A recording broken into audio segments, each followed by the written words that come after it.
নমস্কার বন্ধুরা, মৌসুমি kitchen and ব্লগে আপনাদের সবাইকে স্বাগত।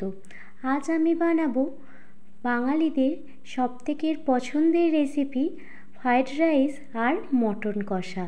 আগামীকাল বুধবার জামাই ষষ্ঠী, আর আপনারা যারা শাশুড়ি মা আছেন তারা জামাই ষষ্ঠীতে তাদের জামাইকে এইভাবে যদি ফ্রায়েড রাইস আর মটন কষা বানিয়ে দেন, আপনার জামাইও দেখবেন চেটে পুটে সব খেয়ে ফেলেছে, এতটাই সুস্বাদু হয়। তো চলুন দেখে নিন আজকের রেসিপিগুলি। প্রথমে আমি বানাবো ফ্রায়েড রাইস। সেজন্য দেখুন আমি সরু সরু করে গাজর কুচিয়ে নিয়েছি আর একদম ছোট ছোট করে বিনস কুচিয়ে নিয়েছি।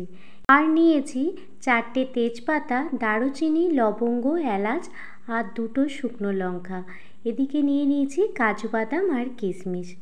দেখুন আমি দাবাতের বাসমতি রাইস নিয়ে নিচ্ছি। দেখুন আমি এখানে 2 কাপ মতো দাবাতের বাসমতি রাইসটা নিয়ে নিয়েছি। আপনারা যে কোনো বাসমতি রাইস দিয়েই বানাতে পারেন। দেখুন প্রথমে বাসমতি রাইসটা ভালোভাবে জল দিয়ে ধুয়ে নেব, যাতে বাসমতি রাইসের ভিতর কোনো রকম নোংরা না থাকে। প্রায় 3-4 বার ভালোভাবে জল দিয়ে ধুয়ে নেব। বাসমতি রাইসটা ভালোভাবে ধোয়া হয়ে গেছে। এবার কিছুটা পরিমাণে জল দিয়ে ভিজিয়ে রেখে দেব আধা ঘন্টা মতো। আর এদিকে দেখুন হাঁড়িতে জল বসিয়ে দিয়েছি আর এতে দিয়ে দিয়েছি দারুচিনি, লবঙ্গ, এলাচ সেন্টের জন্য। জলটা যখন গরম হয়ে যাবে তখন দেখুন বাসমতি রাইসটা দিয়ে দিচ্ছি। বাসমতি রাইসটা 7 থেকে 8 মিনিট ফোটার পর দেখুন বাসমতি রাইসটা একেবারে কিন্তু সিদ্ধ হয়ে গেছে। এবার বাসমতি রাইস থেকে ভালোভাবে ফ্যানটা ঝরিয়ে নেব। দেখুন ফ্যানটা ঝরতে দিয়ে দিয়েছি। ফ্যানটা ভালোভাবে ঝরে গেলে বাসমতি রাইস দেখুন একটি থালায় ঢেলে দিয়েছি, যাতে বাসমতি রাইসটা ভালোভাবে ঠান্ডা হয়ে যায়। অন্যদিকে দেখুন একটি কড়াই নিয়ে নিয়েছি। এরপর ফ্রায়েড রাইসের মশলা বানিয়ে নেব। তার জন্য নিয়েছি দারুচিনি, লবঙ্গ, এলাচ, জয়িত্রী আর জায়ফল। শুকনো খোলায় ভালোভাবে ড্রাই রোস্ট করে নেব। দিয়ে আপনারা মিক্সিতেও গুঁড়িয়ে নিতে পারেন বা শিলবাটাতেও পিষে নিতে পারেন। আমি শিলবাটাতেই পিষে নিয়েছিলাম। সমস্ত মশলা ড্রাই রোস্ট করে নিয়েছি। এরপর দেখুন ওই কড়াইতেই সাদা তেল দিয়ে দিচ্ছি। এখানে আমি 3 চামচ মতো সাদা তেল দিয়ে দিলাম আর 1 চামচ গাওয়া ঘি দিয়ে দিচ্ছি।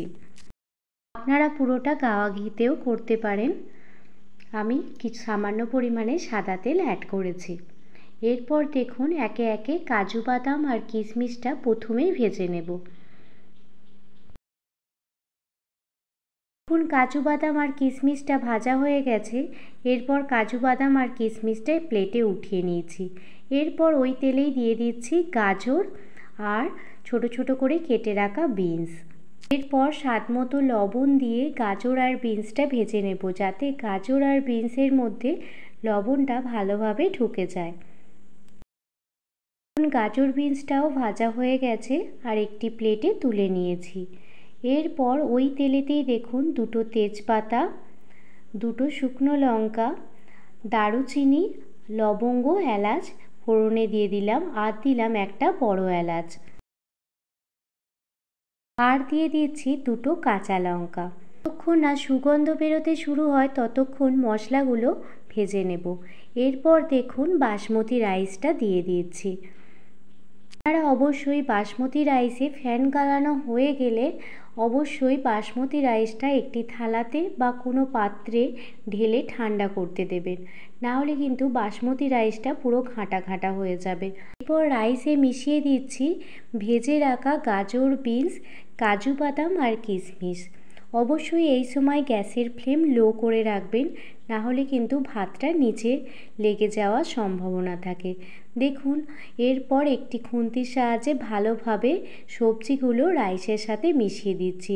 একদম শেষে দিয়ে দিচ্ছি স্বাদ মতো লবণ আর কিছুটা পরিমাণে চিনি। মিষ্টিটা অবশ্যই আপনারা আপনাদের স্বাদ মতো দেবেন। আর ফ্রায়েড রাইস একটু মিষ্টি মিষ্টি হলে খেতে বেশি ভালো লাগে, তাই আমি একটু মিষ্টিটা বেশিই দিয়েছি। এখন ফ্রায়েড রাইস একেবারে রেডি হয়ে গেছে। আর আপনারা এটা নিরামিষ দিনেও বানাতে পারেন। গ্যাস থেকে নামানোর পর দেখুন ঢাকনা খুলে এতে যে গরম মশলাটা আমি বানিয়েছিলাম, এলাচ, দারচিনি, লবঙ্গ, জয়িত্রী, জায়ফল, যেটা আমি গুঁড়ো করে নিয়েছি, সেই মশলাটা দিয়ে দিচ্ছি। এতে কিন্তু সেন্টটা দুর্দান্ত হয়। আপনারা অবশ্যই ফ্রায়েড রাইসে এই মশলাটা ব্যবহার করবেন। আর আমি বানাবো মটন কষা। তার জন্য দেখুন 700 গ্রাম মতো মাটন নিয়ে নিয়েছি। আর এই মাটনের মধ্যে মেটেও ছিল। তো দেখুন মাটনটা ভালোভাবে ধুয়ে পরিষ্কার করে নিয়েছি। এরপর এতে দিয়ে দিচ্ছি স্বাদ মতো লবণ, দিয়ে ভালোভাবে মাখিয়ে নিয়েছি। দেখুন একটি প্রেসার কুকার নিয়ে নিয়েছি, তাতে দেখুন মাটনটা প্রথমে সিদ্ধ করে নেব। সেই জন্য মাটনটা কুকারে দিয়ে দিচ্ছি। একটু মাটনটা অন্যভাবে রান্না করব, খুব সিম্পলভাবে রান্না করব, আর সেটাই আপনাদের সাথে শেয়ার করছি।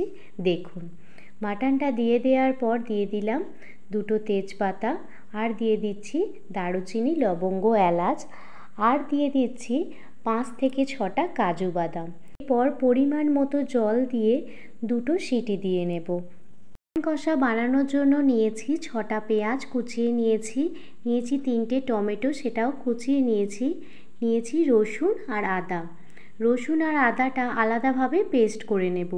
এদিকে দেখুন কড়াই নিয়ে নিয়েছি, কড়াইতে সর্ষের তেল দিয়ে দিয়েছি। তেল গরম হয়ে গেলে একে একে গোটা গরম মশলা ফোড়নে দিয়ে দিলাম, তেজপাতা, দারুচিনি, লবঙ্গ, এলাচ আর 2টো শুকনো লঙ্কা। এরপর দেখুন ফোড়নটা ভালোভাবে ভাজা হয়ে গেলে কুচিয়ে রাখা পেঁয়াজটা দিয়ে দিচ্ছি। এরপর পেঁয়াজটা ভালোভাবে ভেজে নেব। পেঁয়াজটা যাতে তাড়াতাড়ি ভাজা হয়ে যায় আর পেঁয়াজটা যাতে তাড়াতাড়ি নরম হয়ে যায়, তার জন্য দিয়ে দিলাম 1 চামচ লবণ। এতে দেখবেন লবণটা দেওয়ার ফলে পেঁয়াজটা খুব তাড়াতাড়ি নরম হয়ে যাবে। দেখুন পেঁয়াজটা ভাজা হয়ে গেছে। এরপর দিয়ে দিচ্ছি রসুন আর কাঁচা লঙ্কা বাটা। রসুন আর কাঁচা লঙ্কা বাটাটা দিয়েও ভালোভাবে কষিয়ে নেব, যতক্ষণ না পর্যন্ত রসুনের কাঁচা গন্ধটা দূর হয়ে যায়। রসুনটা ভালোভাবে কষানো হয়ে গেলে দিয়ে দিলাম 3টে মিডিয়াম সাইজের টমেটো, দেখুন কুচিয়ে দিয়ে দিয়েছি।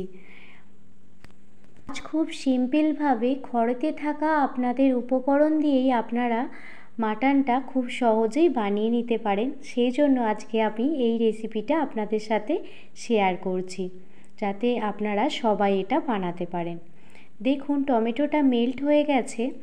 এরপর দিয়ে দিচ্ছি 2 চামচ আদার পেস্ট। আদার পেস্টটা দিয়ে দেওয়ার পর দিয়ে দিচ্ছি 2 চামচ হলুদ গুঁড়ো, আর দিয়ে দিচ্ছি 1 চামচ কাশ্মীরি লাল লঙ্কার গুঁড়ো কালারের জন্য।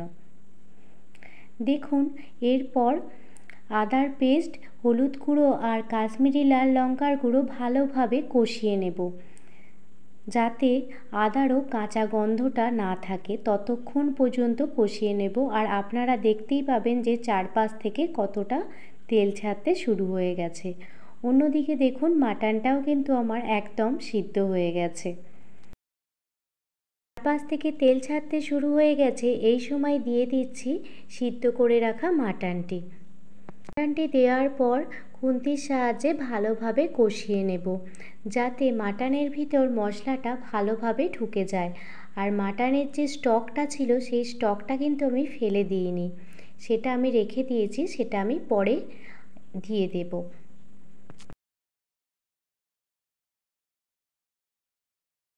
মাটনের স্টকটা দেখুন রেখে দিয়েছি, এটা আমি শেষে ব্যবহার করব। মাংসটা কষাতে কষাতে মনে পড়ল আমি সামান্য চিনি দিতে ভুলে গেছি, তো সেই জন্য সামান্য চিনি দিয়ে দিলাম। আপনারা প্রথমেই যখন মশলাটা কষছিলেন তখনও চিনিটা অ্যাড করতে পারেন।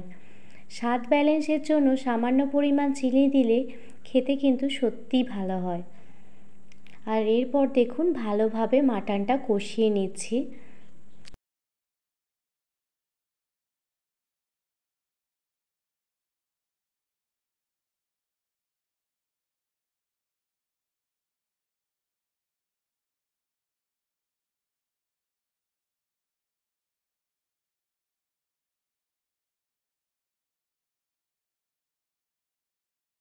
দেখুন মাটনটি কষা হয়ে গেছে। এরপর দিয়ে দিচ্ছি মাটন সিদ্ধ করা স্টকটা, আর দিয়ে দিচ্ছি সামান্য পরিমাণ জল। যেহেতু আমি মাটন কষা বানাচ্ছি আর মাটনটা যেহেতু সিদ্ধই ছিল, সেই জন্য বেশি জল অ্যাড করলাম না। এরপর আমি লবণটা একটু চেক করে নেব। লবণটা কম মনে হচ্ছিল, সেই জন্য আমি আরও সামান্য পরিমাণে লবণ অ্যাড করে দিলাম। এরপর দেখুন ঢাকনা দিয়ে 10 মিনিট মতো অপেক্ষা করব।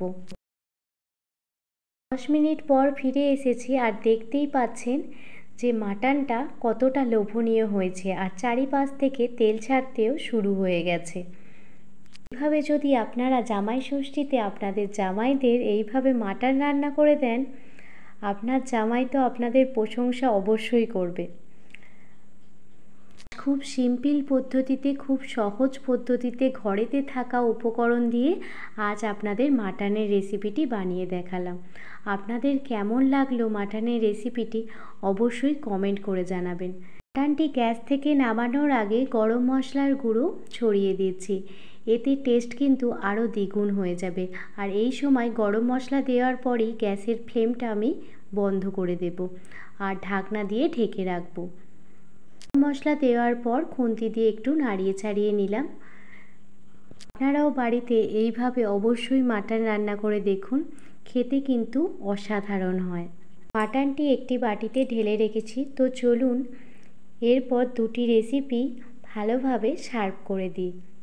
দেখুন ফ্রাইড রাইস আর মাটন সার্ভ করে দিয়েছি, তার সঙ্গে রেখেছি স্যালাড আর পাতিলেবু। তো আজকে ফ্রাইড রাইস আর মাটন কষার রেসিপিটি আপনাদের কেমন লাগলো আমাকে অবশ্যই কমেন্ট করে জানাবেন।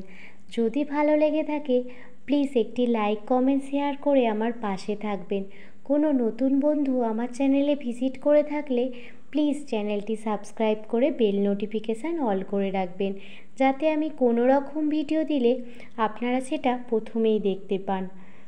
আর আমার পুরনো বন্ধুদের জানাই অনেক অনেক ভালোবাসা, যারা এত দিন পর্যন্ত আমাকে এতটা সাপোর্ট করে আমাকে এতটা দূর এগিয়ে নিয়ে এসেছে।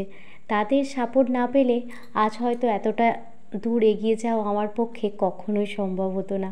তো সবাই ভালো থাকবেন, সুস্থ থাকবেন, সাবধানে থাকবেন। আবারও কোনো দিন অন্য কোনো ব্লগ ভিডিও বা রেসিপি ভিডিও নিয়ে আপনাদের সামনে হাজির হব। ধন্যবাদ।